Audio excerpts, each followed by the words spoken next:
이번 시간은 수목병리학 네 번째 강의로 15번 세균병의 특징부터 살펴보겠습니다. 자, 첫 번째로요. 이 세균병의 특징은요. 이 세균은 세포벽을 가지고 있으며 점성이 있는 점질층으로 덮여 있습니다. 우리가 세균을 다른 말로 하면 박테리아죠. 네, 박테리아 특징입니다. 두 번째, 세균은 하나 또는 그 이상의 유전 물질인 플라스미드를 가지고 있어요. 플라스미드는 보통 우리가 이 세포 안에 이렇게 막 염색체가 있으면 이렇게 동그란 원형으로 이런 플라스미드가 존재합니다. 세 번째, 짧은 막대기 모양인 간균이 대부분의 병을 일으킵니다. 그러니까 병을 일으키는 것은 간균이에요. 네. 이 간균이라는 것은 막대기 모양을 우리가 간균이라고 하고요. 이렇게 막대기 모양이 이렇게 연결이 되어 있죠. 네, 이걸 간균이라고 하고, 구균이라고 하면 이렇게 동그란 모양, 원의 모양이 구균이죠. 포도상 구균은 이렇게 포도처럼 알갱이처럼 이렇게 모여 있는 거, 이런 모양을 우리가 포도상 구균이다 이렇게 얘기를 하죠. 나선형도 있어요. 네. 4번, 핵은 닫힌 형태로 구성되어 있으며 이분법으로 증식을 한다. 5번, 현재 1600여 종의 세균 중에 식물 병원 세균은 약 180여 종에 이릅니다. 대부분의 식물 세균은 임의 부생체예요. 자, 그러면 여기서 우리가 임의 부생체라는 개념을 잠깐 정리를 해보면요. 첫 번째로 우리가 절대 기생체, 그 다음에 임의 부생체, 임의 기생체, 절대 부생체 이렇게 정리를 하는데, 절대 기생체는 이 살아있는 조직에서만 영양을 섭취하는 이런 생물을 얘기합니다. 그러면 첫 번째가 절대 기생체, 살아있는 조직에서만 영양을 섭취하는 생물이에요. 두 번째는 임의 부생체. 조금 전에 이 세균이 임의 부생체라고 했죠. 임의 부생체의 개념은 뭐냐면 숙주에 기생하며 살아있는 조직을 죽여서 영양분을 섭취하고 경우에 따라서 죽은 유기물에서도 영양을 섭취합니다. 자, 그러니까 임의 부생체라는 건 임의라는 이 말이요. 이게 조건부라는 의미입니다. 조건부. 그래서 조건부로 부생을 할 수 있다. 그러니까 기본은 절대 기생체처럼 기생생활을 하지만 죽은 생물이나 유기물에서도 영양분을 섭취하고 생활을 한다. 이렇게 정리를 하고, 세 번째로요. 임의 기생체가 있어요. 기생체. 자, 이것도 마찬가지로 이 임이란 말이 들어갔으니까 조건부로 기생을 한다. 하지만 일반적으로는 죽은 생물 또는 유기물에서 영양을 섭취한다. 이렇게 정리를 하고, 네 번째 마지막으로 그러면 이제 부생체 중에 절대 부생체가 있겠죠. 네, 요거는 말 그대로 죽은 생물이나 유기물에서 부생 생활을 하는 이런 생물을 우리가 절대 부생체라고 합니다. 그래서 여기서 보시면 이 절대 기생체와 절대 부생체는 반대되는 개념이에요. 요거는 살아있는 생물에서 영양분을 섭취하는 것이고, 얘는 죽어있는 생물에서 영양분을 섭취합니다. 그래서 여기 임의 부생체는요, 원래 생활사는 기생체예요. 절대 기생체처럼. 하지만 임의로 조건부로 부생을 한다. 그러니까 사실은 절대 기생체의 기본을 가지고 있지만 조건부로 부생한다. 이렇게 보시면 되고요. 임의 기생체는 부생체에 가깝지만 임의로 살아있는 생물에도 기생을 하는 특성을 가지고 있다.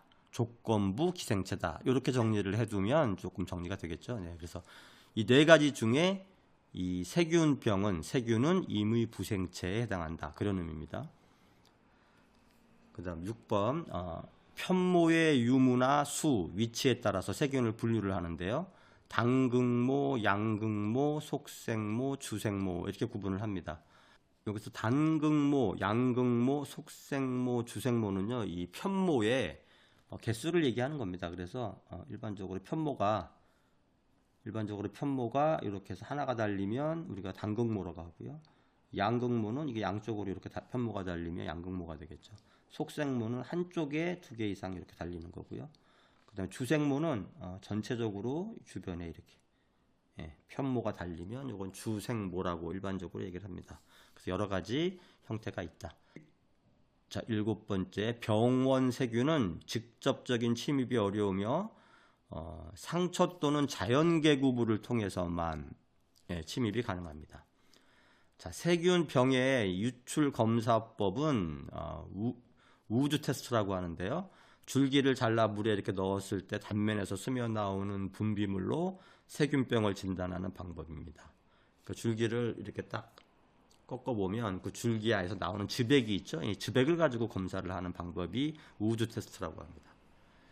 그 다음 식물 병원균을 진단하기 위해서 병원균을 분리할 때는 배지 선택이 중요합니다.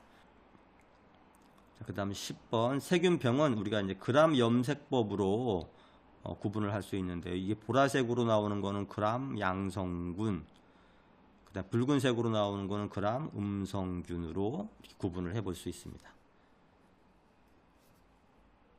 자, 그 다음 16번 세균의 감염 및 증상에 대해서 살펴보도록 하겠습니다. 자, 먼저 첫 번째 감염. 세균은 각피 침입을 하지 못하고 이 개구부에 난 상처를 통해서 일반적으로 침입을 합니다.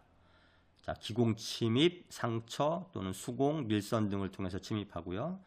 전반 이렇게 옮겨 다니는 과정은 물이나 곤충, 동물, 바람, 인간, 빗물 등에 의해서 보통 이동이 됩니다. 세균은 대부분 기주식물체 안에서 기생생활을 해요. 하지만 일부 부생생활을 한다. 그래서 원칙은 기생생활인데 일부 부생생활을 한다라고 해서 아까 좀 전에 앞에서 보셨죠? 임의 부생체다. 이런 개념이죠. 임의 부생체다. 편물을 가지고 있는 세균은 짧은 거리에 이동이 가능하다. 자, 두 번째로 증상은 이제 세균병에 걸리면 주로 나타나는 증상이 이제 이런 증상들이 있다는 거거든요. 자, 세균의 증상은 무름병 증상이 있고요. 전문이병, 입마름병, 시드름병, 세균성 혹병. 이런 증상이 나타나면 대부분 이건 세균의 병일 확률이 높다. 이렇게 판단을 할 수 있다는 겁니다. 자, 첫 번째 무름병은 상처를 통해 침입한 병균이 팩티나제 효소를 분비해서 기주세포에 중층을 분해하면 이 삼투압 변화가 생겨서 기주세포는 원형질 분리를 일으켜서 죽게 되면서 이 무름 현상이 발생되는 이런 것들을 무름병이라고 하고요. 전문이병은 기공으로 침입해서 증식한 세포가 인접 유저직 세포를 파괴해서 이 전문이를 만들어요. 이 전문이가 나타날 때 이제 전문이병이 되는 거고, 입마름병은 세균이 유관 속 조직의 도관부를 이렇게 침입해서 식물 기관의 일부 또는 전체가 말라버리게 됩니다. 그러면 입마름병이 생기고요. 시드름병은 이 세균이 물관에서 증식을 해서 수분 상승을 저해시켜요. 이래서 이제 시드름병이 발생이 됩니다. 또 한 가지는 세균이 기주세포를 자극해서 이 병환부에 이상 증식을 일으켜요. 이렇게 되면 세균성 혹병이 생기는 겁니다. 그래서 세균병의 증상은 무름병, 전문이병, 입마름병, 시드름병, 세균성 혹병 등의 형태로 나타난다. 이렇게 정리를 해볼까요? 그 다음 17번 세균의 생장 곡선에 대해서 살펴보겠습니다. 세균은 이제 생장하는 그 시기가 있는데요. 첫 번째가 유독입니다. 유독이. 균을 새로운 배지에 접종해서 배양할 때 배지에 적응하는 시기를 우리는 유독이라고 하고요. 두 번째는 대숙입니다. 일정하게 이제 생장률을 보이면서 이제 성장하는 시기라고 보시면 돼요. 세포의 크기, 수, 또 단백질 검물량이 같은 속도로 쭉 증가하는 이런 성장기를 대숙이라고 하고요. 그 다음에 정상기가 옵니다. 이제 더 이상 생장하지는 않아요. 그렇지만 이제 2단계에서는 영양물이 고갈이 되고 대사 생산물이 이제 축적이 되면서 산도의 변화가 오고 산소의 부족 현상이 나타나는 이런 시기를 정상기라고 하고요. 이 정상기를 지나고 나면 사멸기에 접어듭니다. 세균수가 감소하는 시기이고요. 각종 가수분해 효소의 작용으로 자가소화로 일단 이 세균이 이제 융해되는 거, 녹아서 없어지는 이런 단계를 사멸기라고 합니다. 그래서 세균의 생장 곡선 첫 번째는 유독기, 두 번째 대수기, 세 번째 정상기, 네 번째 사멸기 이렇게 순서를 한번 정리를 해봤습니다. 그 다음 18번 세균병의 진단 및 방제 방법을 알아보겠습니다. 첫 번째 이 세균병을 진단하는 방법은요. 세균의 존재 여부는 우리가 일반 그 광학 현미경으로 일반적으로 확인이 가능해요. 하지만 조금 더 이제 형태적인 특성 관찰이나 좀 세부적인 관찰은 주사 전자 현미경이나 아니면 투과 현미경 같은 것을 좀 고배율의 현미경을 사용해서 관찰을 할 수 있습니다. 자, 그리고 이제 진단하는 방법 중에 면역학적으로 진단하는 방법이 있는데 우리 앞에서 공부를 했죠. 항원항체 간의 응집 반응으로 하는 이 면역학적 진단 방법으로 세균을 진단할 수도 있고요. 그리고 분자 생물학적 진단 방법으로도 가능합니다. 앞에서 보셨지만 중화효소 연쇄 반응, 아까 PCR이라 그랬죠, 이게. 네. PCR 검사 같은 방법으로도 할 수 있고요. 핵산 교잡의 방법으로도 할 수 있습니다. 자, 그 다음에 또 한 가지가 그람 염색법, 앞에서 이제 언급을 했죠. 그람 염색법에 의해서 색깔로 양성세균과 음성세균을 구분할 수 있습니다. 자, 그래서 다양한 방법으로 우리가 세균을 진단할 수 있다. 자, 두 번째 방제하는 방법은요. 이 세균병을 어떻게 하면 방제할 수 있느냐? 첫 번째로 저항성 품종을 사용하는 것이 가장 효과적입니다. 우리가 이제 뭐 재배적, 경종적 방제라고 하죠. 네, 그래서 품종 자체를 좀 저항성 있는 거를 미리 심으면 세균병을 방제할 수 있겠죠. 두 번째, 온실에서는 증기나 포름알데히드 등으로 처리를 해서 이 세균병을 방제할 수 있습니다. 자, 그리고 세 번째, 오염된 종자는 치아염소산 나트륨으로 소독을 하거나 아세트산 용액에 침지해서 방제할 수 있습니다. 종자 방제를 할 때는 소독이나 침지 방법으로 한다. 그리고 항생제로요. 그러니까 살균 작용을 하는 거죠. 이 항생제로 많이 쓰이는 게 스트랩토마이신, 그 다음에 옥시테트라사이클린 이런 것들을 주로 살균제, 항생제로 사용을 합니다. 그리고 이제 고온에서 이 방제하는 방법도 있는데요. 52도씨에서 약 20분 정도 처리를 해주면 감염 종자의 수를 줄일 수 있습니다. 그 다음 구리를 함유한 농약을 경협 처리하는 방법, 이러한 방법들이 세균병을 방지하는 방법들입니다. 그 다음 19번 세균으로 발생되는 병해에 대해서 한번 살펴볼 건데요. 가지수가 이 앞에서 보신 곰팡이처럼 많지 않아요. 네, 몇 개 없습니다. 여기 보시면 뿌리 혹병, 그 다음에 불마름병, 그 다음에 세균성 구멍병, 그 다음에 잎가 마름병, 그리고 감귤궤양병. 네, 이 정도예요. 그래서 여러분들이 생각한 것보다 이 곰팡이는 굉장히 많았죠. 하지만 이 세균병에는 그렇게 많지 않다. 자, 그럼 첫 번째 세균 병해인 뿌리 혹병부터 한번 살펴보겠습니다. 자, 뿌리 혹병은 주로 줄기 뿌리 및 지표면으로부터 가까운 곳에서 이 혹이 발생하는 현상이에요. 그래서 초기에는 약간 이제 부드러운 회양색의 혹이 조그맣게 형성되다가 이후 좀 딱딱해지면서 목줄화되면서 안갈색으로 변합니다. 자, 특징은 생장이 저해되고요. 외소화되고요. 잎이 작고 황화 현상이 발생합니다. 병든 세균은 나무의 병든 부위에서 주로 월동을 하거든요. 그래서 기주가 없어도 수년간 독립적으로 부생 생활을 할 수 있어요. 자, 방제법으로는 병이 없는 건전한 묘목을 식재하고요.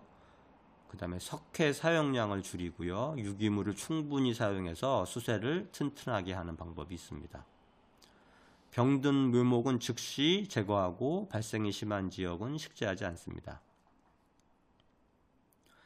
자, 나무 뿌리를 가해하는 곤충을 방제해서 상처가 나지 않도록 하고, 약제는 우리 앞에서도 봤죠. 스트랩토마이신 용액에 침지해서 교목을 사용합니다.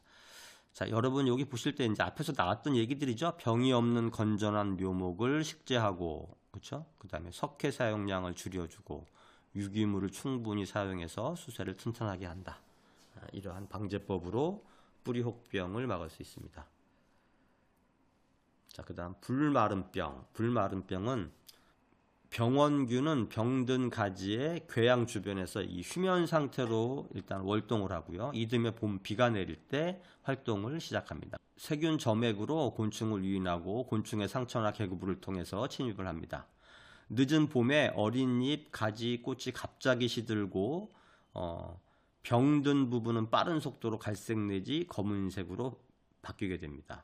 그러니까 이제 일반적으로 불마름병의 특징은 늦은 봄에 어린 잎이나 가지, 꽃이 갑자기 시들어요. 그 다음에 병든 부분은 빠른 속도로 갈색 내지 검은색으로 변하는 특징이 있습니다. 병원균은 주맥을 따라 잎으로 전반되거나 가지 전체로 이동해서 말라 죽게 되는 이런 현상이 일어납니다. 방제 방법으로는 병든 가지를 제거, 그 다음에 매개충을 구제하고요. 감염된 가지의 경우 최소 30cm 이상 잘라내어주고, 도구는 알코올이나, 그러니까 이 자를 때 썼던 도구는 알코올이나 치아염소산 나트륨으로 소독을 해줍니다. 자, 수액 이동이 활발한 생육기에 가장 흔하게 나타나는데요. 인산 비료, 칼륨 비료를 이용해서 수세를 강화하는 게 좋습니다. 이 시기에 인산과 칼륨을 비료로 준다. 약재는 석회 보르도액을 살포하고 환부는 보르도액 또는 석회 황합제 원액을 도포해 줍니다. 그 다음 세 번째, 세균성 구멍병. 병든 가지 및 눈에서 주로 이제 월동을 합니다. 네. 이듬해 봄에 빗물과 곤충에 의해서 이제 봄에 빗물하고 곤충에 의해서 전반이 되거든요. 바람이 심하고 높은 습도가 지속되거나 강우가 많은 해에 심하게 나타납니다. 특히 이제 태풍이 올 때 주로 발생하거든요. 그래서 태풍이 발생한 후에 발병이 현저하게 증가하기 때문에 여기 대비를 좀 해주셔야 됩니다. 잎의 원형 또는 부정형으로 1에서 5mm 정도의 수침상 전무늬가 발생하고 이후 구멍이 생기는 천공이 나타나게 됩니다.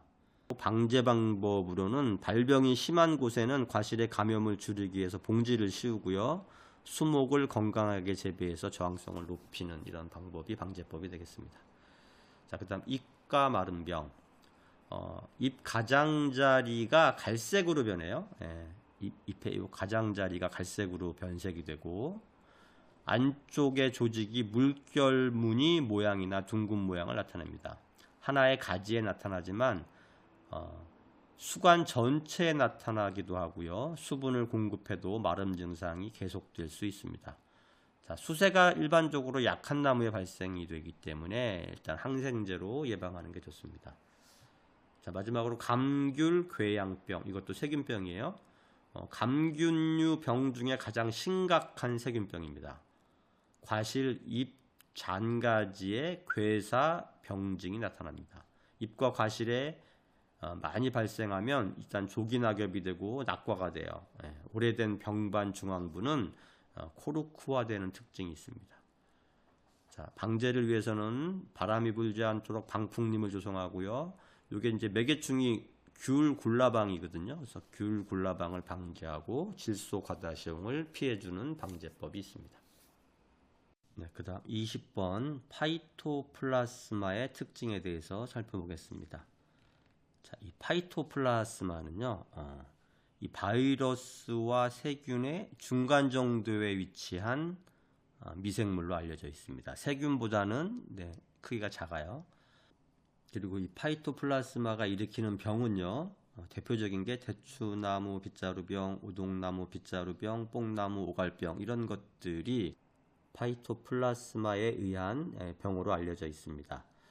자, 또 다른 특징은요, 세포벽이 없어요. 세포벽이 없고 일정한 모양이 없어서 여러 가지 형태로 나타납니다. 구형, 난형, 타원형 이런 다양한 형태로 나타나고 원형질막으로 둘러싸인 세포질이 있어요. 이 세포질은 있고 그 다음에 리보솜과 핵물질 가닥이 존재합니다. 파이토플라스마는 감염된 수목의 이 체관부에만 존재합니다. 체관부.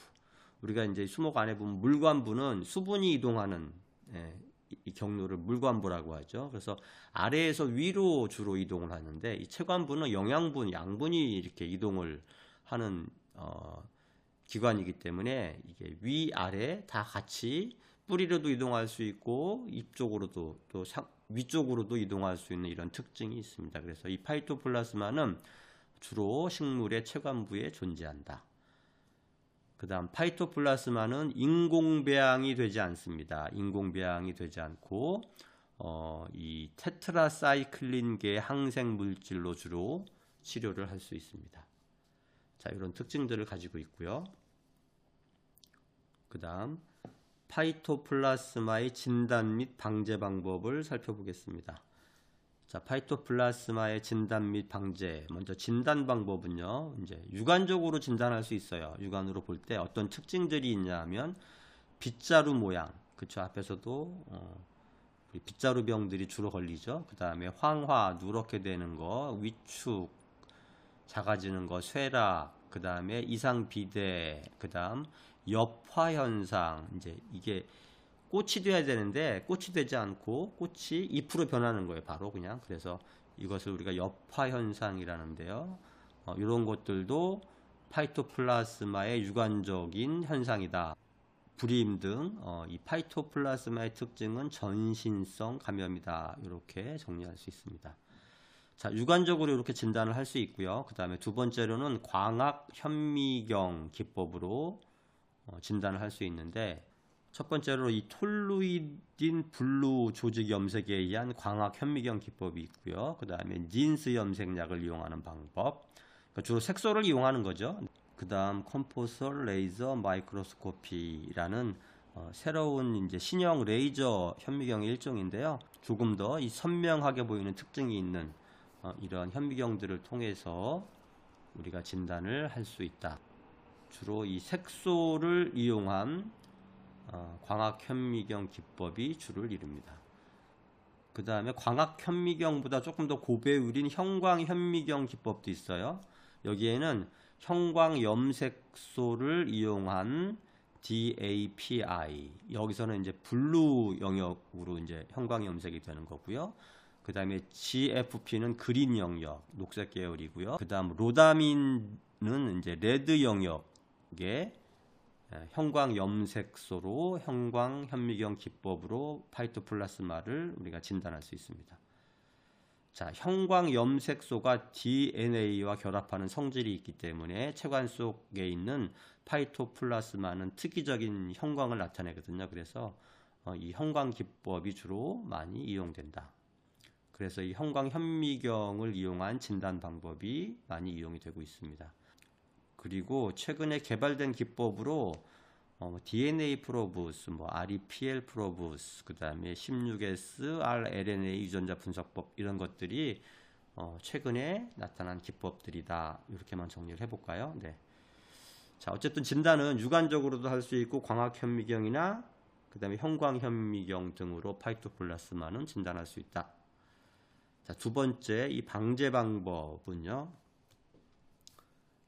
이 파이토플라스마의 이 항생 물질은 여기 보시면 테트라사이클린계 항생 물질이 매우 민감합니다. 그래서 주로 테트라사이클린계 항생 물질을 이용하고요. 반대로 이 페니실린계는 저항성이 있어서 효과가 없다, 이렇게 알려져 있습니다. 그래서 이 옥시테트라사이클린 항생제를 수관 주입하는 방법으로 주로 파이토플라스마는 방제를 합니다.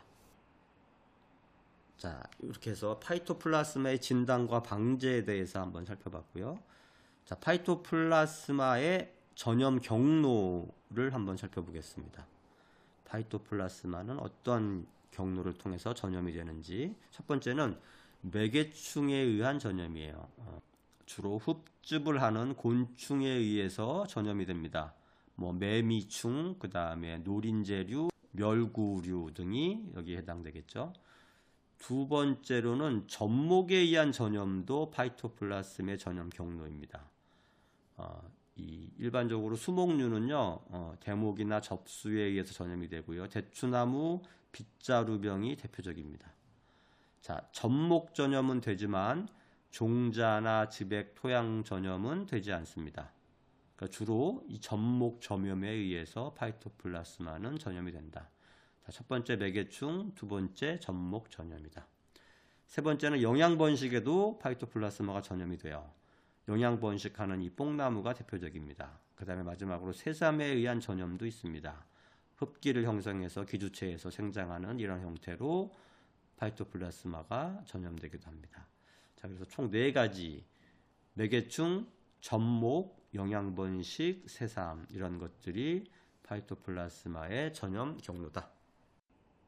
네, 그 다음 23번 스피로플라스마에 대해서 한번 살펴보겠습니다.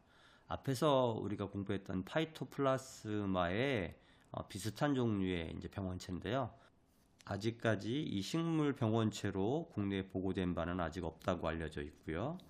모양은 뭐 구형 또는 달걀형, 나선형 및 비나성, 필라멘트 형태를 하고 있다라고 알려져 있고요. 이건 인공 배양이 가능합니다. 그리고 액체 배지에서 나선형을 이루고 균총은 요 달걀 프라이 모양이다. 이게 특징이에요. 세포벽은 없습니다. 그리고 단임막으로 둘러싸여 있고 분열법으로 증식을 합니다. 자, 우리가 이제 파이토플라스마에 대해서는 뭐 구체적으로 시험 범위 안에 들어가 있고 나올 수도 있지만 요거는 참고사항으로 여러분들이 한번 이 스피로플라스마라는 게 비슷한 유형의 병원체가 있다. 이렇게 조금 이해만 좀 해주시면 될 것 같아요. 네. 자, 그러면 24번 파이토플라스마의 병에 대해서 한번 살펴보겠습니다. 자, 파이토플라스마의 병의 특징은 뭐 빗자루병, 오갈병 이런 이제 특징이 있다 그랬잖아요. 네. 자, 첫 번째 대추나무 빗자루병. 자, 주로 이제 이 매개충이 그 전염을 시키죠. 그렇기 때문에 이제 이 매개충의 이름도 좀 기억하시는 게 좋은데 마른 무늬 매미충이 주로 전염을 시킵니다. 자, 특징은요. 잔가지와 황록색의 아주 작은 잎이 밀생해서 마치 빗자루와 같은 모양을 나타냅니다. 그리고 꽃봉우리가 잎으로 변하는 여파 현상이 나타난다. 우리 앞에서 한번 공부했죠. 네, 이 파이토플라스마의 특징이 여파 현상이 있다 그랬잖아요. 그래서 이 대추나무 빗자루 모양에서도 여파 현상이 나타납니다. 나무 전체가 황화 증상이 나타나기도 하고 개화 결실을 하지 못하면 심하면 수년 내에 말라 죽게 됩니다. 병원체는 매개충의 구침을 통해서 곤충내로 들어갑니다. 마른 무늬 매미충이죠. 침샘 및 중장에서 증식된 후에 건전한 나무를 흡접하는 동안 타액선을 통해서 전염이 됩니다. 자, 절대 기생성 전신병으로 가을철 기온이 떨어지면 지상부에서 뿌리 쪽으로 이동을 해서 이듬해 봄에 수액의 이동과 함께 다시 줄기 부분으로 확산 증식하면서 피해가 증가합니다. 파이토플라스마가 주로 체간부에 이제 증식하고 존재한다 그랬잖아요. 그래서 체간을 따라서 위아래로 이렇게 이동한다 이런 의미입니다. 자, 방제법으로는 병든 나무는 즉시 뽑아버리거나 병든 가지 줄기 등을 제거해 소각한다. 자, 항생제로 옥시테트라사이클린 항생제를 수간 주입한다. 그리고 6월에서 10월 사이에 페니트로티온 유제를 2주 간격으로 살포해서 매개충을 구제한다. 이런 방법으로 방제를 할 수 있습니다. 자, 그 다음 뽕나무 오갈병 한번 보겠습니다. 뽕나무 오갈병도 마찬가지로 마른 무늬 매미충이 매개를 합니다. 초기에는 위황 증상이 나타나고요. 증상이 진전됨에 따라 생육이 현저히 억제되고 가지와 마디 사이가 짧아집니다. 감염된 잎은 이 건전잎에 비해서 말리면서 오갈 증상을 보입니다. 이렇게 오갈이라는 게 오그라드는 거죠. 근데 쭈글쭈글하면서 이렇게 오그라들어요. 가지의 발육이 부진해 나무가 현저히 왜소해 보이며 잎이나 줄기 조직이 가늘어지는 이런 현상을 나타냅니다. 자, 그다음 방제법으로는요. 발병 증식을 제거하고 저항성 품종을 식재하는 게 좋고요. 이것도 마찬가지로 항생제인 옥시테트라사이클린 항생제를 수간 주입합니다. 6월에서 10월 사이에 페니트로티온 유제를 사용해서 매개충을 구제합니다. 세 번째, 오동나무 빗자루병. 이 앞에서는 대추나무 빗자루병을 봤죠. 네, 오동나무 빗자루병도 파이토플라스마에 의한 병인데요. 자, 요거는 이제 매개충이 여러 개가 있어요. 담배, 장립, 노린재, 쑥떡나무 노린재, 오동나무 매미충 등이 매개충입니다. 특징은요, 새순에서 견눈이 터져 연약한 잔가지에 총생을 하게 됩니다. 빗자루 자체가 이렇게 촘촘하게 자라는 거죠. 네. 연약한 가지가 총생하고 담갈색에서 황록색의 아주 작은 잎이 밀생해서 빗자루나 새집 둥지와 같은 모양을 나타내는 특징이 있습니다. 일부에서는 꽃대 전체가 여파 현상이 나타납니다. 병든 가지는 건전한 가지보다 일찍 시들기 시작해서 조기 낙엽되고요. 가지도 말라 떨어집니다. 수년간 병증이 지속되다가 결국은 고사하게 되죠. 앞에서 보셨던 대추나무 빗자루병과 비슷한 증상이죠. 병든 가지는 즉시 제거하고 이것도 마찬가지로 옥시테트라사이클린 수용액으로 수간 주입합니다. 7에서 9월에 매개충을 구제합니다. 매개충의 종류가 3가지가 있다 그랬어요. 건전한 붕근묘 및 실생묘를 사용하는 게 방제법이 되겠습니다. 자, 이렇게 이제 파이토플라스마에 의한 병, 여기서 지금 3가지 정도 구분을 했어요. 대추나무 빗자루병, 그 다음에 뽕나무 오갈병, 그 다음에 오동나무 빗자루병. 그런데 이제 여러분들이 조금 주의하셔야 될 게, 요 밑에 보시면 우리 앞에서 공부했던 벚나무 빗자루병 있죠. 그거는 곰팡이에 의한 병에 해당이 되죠. 그래서 여기서 좀 많이들 헷갈려 하세요. 그래서 여러분들이 좀 구분해 둘 필요가 있는데, 이 진균에 의한 빗자루병이 있어요. 파이토플라스마는 대추나무, 오동나무 빗자루병이고요. 진균에 의한 빗자루병은 먼저 잔향균에 의한 빗자루병은 벚나무 빗자루병. 그 다음 담자균은요, 전나무 빗자루병. 또 기타 진균에 의해서 대나무 빗자루병, 대나무 깐부기병 등이 있을 수 있어요. 자, 그러면 진균에 의한 빗자루병과 파이토플라스마에 의한 빗자루병을 여러분들은 구분을 하셔야 됩니다. 그래서 앞에 나와 있는 이 3가지 파이토플라스마에 의한 거는 대추나무 빗자루병, 뽕나무 오갈병, 오동나무 빗자루병. 그러니까 빗자루병이 굉장히 많아 보이지만 대추나무와 오동나무는 뭐다? 네, 파이토플라스마에 의한 빗자루병이다. 그 다음에 나머지 빗자루병은 뭐다? 곰팡이, 진균에 의한 빗자루병이다. 이렇게 크게 분리를 해놓으면 뭐 간단히 정리가 되겠죠. 여기까지 오늘 강의를 마치겠습니다.